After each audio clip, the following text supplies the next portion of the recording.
The capital city of Arendor glitters like a constellation trapped on Earth.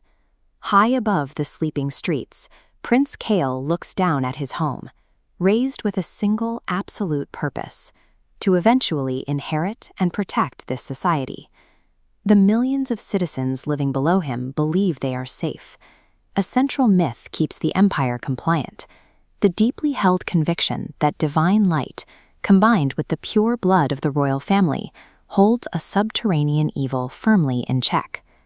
But the illusion cracks in a single evening. The palace bells ring 13 times. It's a number completely absent from royal ceremonies. Immediately, the council's smiles vanish, and servants lower their eyes in silence. Kael is brought before his father, the emperor, but there is no coronation. Instead, Kael is marched past the throne room and escorted deep into hidden ancient tunnels winding miles beneath the palace floor. He is being walked to his execution. The golden city on the surface is a facade. The rulers of Arendor trade the blood of their own children for a few years of borrowed time, sacrificing their heirs to delay an inevitable doom. The tunnels open into a colossal, freezing cavern. Heavy iron chains, far thicker than the castle towers above, stretch across the expanse. In the center floats a sphere of dark, screaming fire, the prison of the Ash God. Standing before an altar shaped perfectly for a human body, the emperor sheds a tear, but offers no apology. To him, murdering his own son is a cold mathematical requirement, one life surrendered to ensure humanity survives another century. As the blade swings downward, Kael fights through the guards, dodges the altar, and plunges backward, falling freely into the endless abyss. For hundreds of years, this blood ritual executed flawlessly.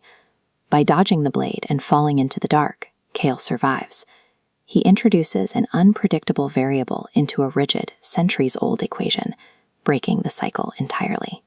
Kael falls through a timeless void, untouched by light or sound, until he finally reaches the rocky bottom. Waiting for him is the ancient prisoner itself, the Ash God. Kael expects mindless rage. Instead, he finds deep empathy.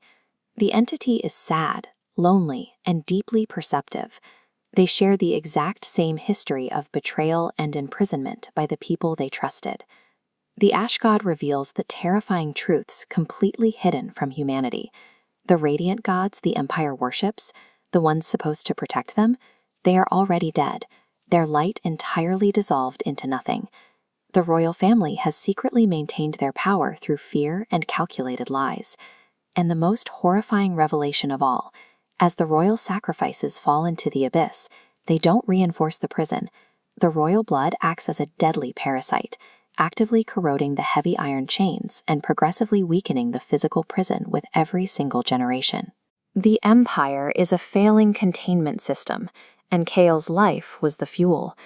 Every memory of his royal upbringing now feels like a calculated betrayal, fueling a cold, patient hatred for the world above.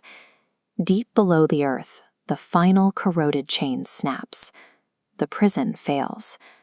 Above ground, massive fault lines tear coastlines apart.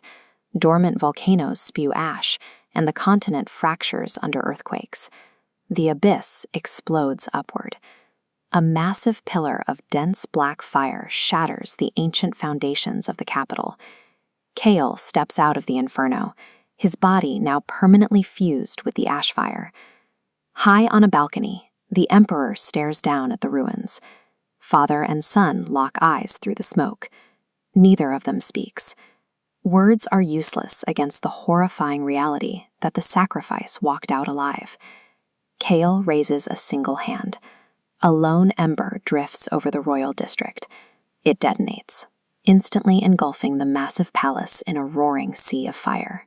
History records this precise moment as the first burning. Erasing the palace achieves a deliberate goal.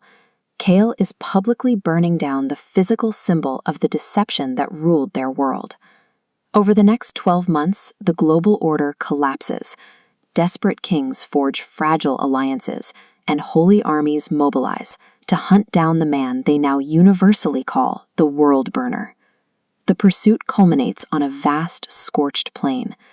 Millions of soldiers tremble as storm clouds blot out the sun, and father and son meet on the battlefield for a final confrontation. Fire and divine light collide until Chaol strikes the lethal blow. As the Emperor collapses to the dirt, he looks up with a sad, almost proud smile and whispers, "Now you understand." Chaol stands over the body in silence. Killing the architect of his pain doesn't stop the ground from shaking, and it doesn't close the cracks in the sky. The same dread that drove the Emperor now settles on him. Through the battlefield smoke, a single civilian approaches. Lyra, Chaol's childhood friend, finds him kneeling in the ruins. Her presence cuts through his rage, briefly anchoring him to the human he used to be. Then, reality itself rips open. A jagged wound splits the stormy sky, exposing a cosmic void filled with hundreds of glowing, burning eyes. These are the beings that slaughtered the gods. This is the cosmic storm the Emperor spent centuries trying to hold back with drops of royal blood. The Ash God's voice echoes one final time. Chaol's agonizing mutation in the abyss was a deliberate forging process, a way to equip him for the war ahead. The Emperor's betrayal was incredibly cruel, but it provided the necessary spark. It stripped away the obedient prince and left behind humanity's final Ashfield defense.